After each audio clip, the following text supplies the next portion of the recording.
తెలంగాణలో ఎండలు మండిపోతున్నాయి. ప్రచండ భానుడి దెబ్బకు జనం విలవిల్లాడిపోతున్నారు. ఉక్కపోత ఒక్కసారిగా పెరిగిపోయింది. సాధారణ ఉష్ణోగ్రతల కంటే 10 డిగ్రీల అత్యధికంగా నమోదవుతున్నాయి. అన్ని జిల్లాల్లో 40 నుంచి 44 డిగ్రీల మధ్య ఉష్ణోగ్రతలు నమోదవుతున్నాయి.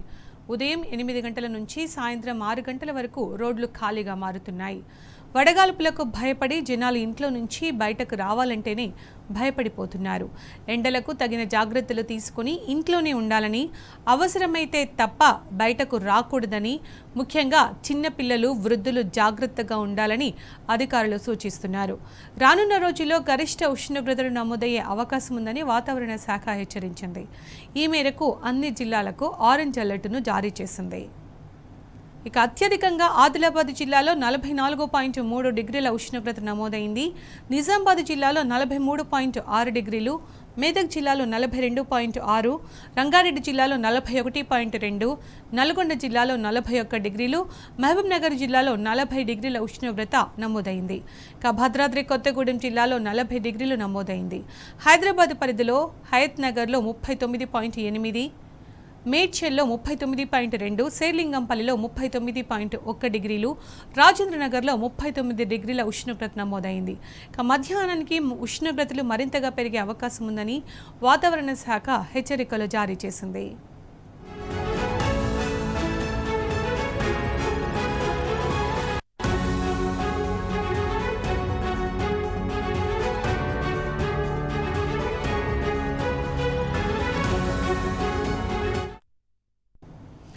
ఇదే అంశానికి సంబంధించి పూర్తి సమాచారం మా ప్రతినిధి అరవింద్ ఇస్తారు. అరవింద్, రాష్ట్రంలో ఒక్కసారిగా ఉష్ణోగ్రతలు భారీ స్థాయిలో పెరిగిపోయాయి. వాతావరణ శాఖ కూడా హెచ్చరికలు జారీ చేసింది కదా, అప్డేట్స్ దీనికి సంబంధించి? సునీత, ఏదైతే చూసుకుంటే తెలంగాణ రాష్ట్రంలో ఇప్పటికే గరిష్ట స్థాయిలో ఉష్ణోగ్రతలు కూడా నమోదైనట్టు కూడా వాతావరణ శాఖ అధికారులు వెల్లడించారు. ప్రధానంగా ఉమ్మడి ఆదిలాబాద్ జిల్లాలో ఇప్పటికే 44 డిగ్రీల ఉష్ణోగ్రత కూడా కొనసాగుతుంది. అటు ఉమ్మడి ఆదిలాబాద్ అటు ఆసిఫాబాద్, కొమరంభీం జిల్లా, జగిత్యాల, మంచిర్యాల ఈ ప్రాంతాలు కూడా దాదాపుగా 42 నుంచి కూడా 45 డిగ్రీల కూడా కొనసాగే అవకాశాలు కూడా ఉన్నాయంటూ కూడా వాతావరణ అధికారులు హెచ్చరికలు కూడా జారీ చేశారు. ప్రధానంగా ఏదైతే ఈశాన్య తెలంగాణ చూసుకుంటే భద్రాద్రి కొత్తగూడెం, ఖమ్మం, ములుగు, మహబూబాద్ ఈ ప్రాంతాల్లో కూడా దాదాపుగా 42 నుంచి కూడా 44 డిగ్రీ సెల్సియస్ ఉష్ణోగ్రతలు కూడా నమోదవుతున్నాయి. అటు ఏదైతే ములుగు జిల్లాలో చూసుకుంటే మాత్రం కొంచెం తేలికపాటి వర్షం ఉంటుంది. అటు భద్రాద్రి కొత్తగూడెంలో కూడా కొంచెం తేలికపాటి ద్రోణి ప్రభావంతో అక్కడ కొంచెం తేలికపాటి సాయంత్రం సమయంలో కూడా కొంచెం వర్ష తీవ్రత ఉండే అవకాశాలు కూడా ఉన్నాయంటూ కూడా వాతావరణ అధికారులు తెలియజేశారు. ప్రధానంగా ఏదైతే దక్షిణ తెలంగాణకు అటు మహబూబ్ నగర్, అచ్చంపేట, జోగులాంబ, గద్వాల్, మహబూబ్ నగర్ ఈ ప్రాంతాల్లో కూడా దాదాపు 44 నుంచి కూడా డిగ్రీలు ఉష్ణోగ్రతలు కొనసాగే అవకాశాలు ఉన్నాయంటూ కూడా వాతావరణ అధికారులు హెచ్చరికలు కూడా జారీ చేశారు. ఈశాన్య జిల్లాలకు వచ్చేసరికి అంటే నిజామాబాద్, సంగారెడ్డి,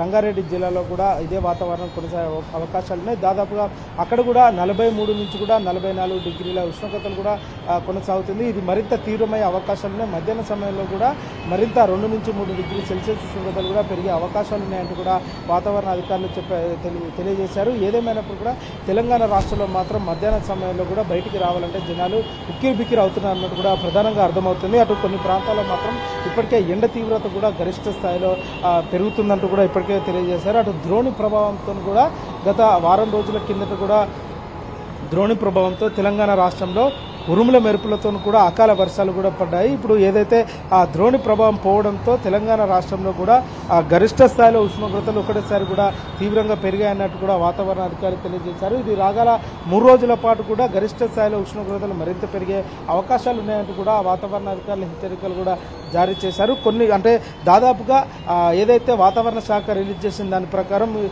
హైయెస్ట్ 10 జిల్లాలో మాత్రం అన్ని జిల్లాలో కూడా 42 డిగ్రీల సెల్సియస్ ఉష్ణోగ్రతలు కూడా దాటినట్టు కూడా ప్రధానంగా అర్థమవుతుంది.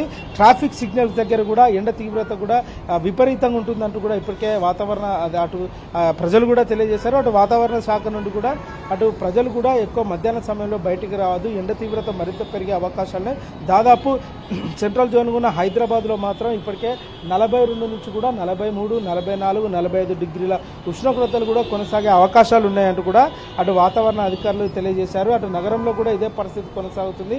అటు పిల్లలు కానీ వృద్ధులు కానీ గర్భిణీ స్త్రీలు కానీ ఎవరు కూడా ఎండ తీవ్రతకు బయటికి రావద్దు. ఒకవేళ వస్తే తగిన జాగ్రత్తలు తీసుకోవాలి, ఎక్కువ మోతాదులో నీళ్లు తీసుకోవాలి, వాళ్ళు కూడా అప్రమత్తంగా ఉండాలంటూ కూడా ఇప్పటికే వాతావరణ అధికారులు హెచ్చరికలు కూడా జారీ చేశారు.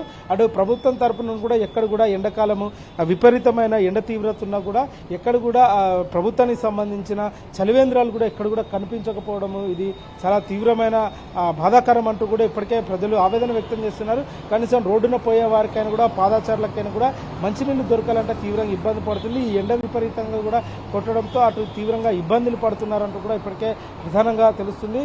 ఏదేమైనప్పుడు కూడా తెలంగాణ రాష్ట్రంలో మాత్రం ఇప్పటికే గరిష్ట స్థాయిలో కూడా ఉష్ణోగ్రతలు కూడా నమోదయ్యే అవకాశాలు ఉన్నాయి. అంటే ఈ రాగల 3 రోజుల పాటు కూడా ఇదే పరిస్థితి కొనసాగుతుంది. కొన్ని ప్రాంతాల్లో కూడా ఉరుములు మెరుపులతో కూడిన వర్షం కూడా ఎక్కువగా ఉండే అవకాశాలు ఉన్నాయి. కూడా అటు ఆ ఈశాన్య తెలంగాణలో కూడా ప్రధానంగా ఎఫెక్ట్ అయ్యే అవకాశాలు ఉన్నాయి. అటు ద్రోణి ప్రభావంతో ఈశాన్య ఉత్తర తెలంగాణలో కూడా ఆ ద్రోణి ప్రభావంతో కూడా ఎఫెక్ట్ అయ్యే అవకాశాలు ఉన్నాయి. అక్కడ కూడా ఉరుముల మెరుపులతో కూడా వర్షం పడే అవకాశాలు కూడా ఉన్నాయంటూ కూడా వాతావరణ అధికారులు తెలియజేశారు. దీనికి తోడుగా చూసుకుంటే ఎండ తీవ్రత మాత్రం ఇప్పటికే గరిష్ట స్థాయిలో ఉంటుంది.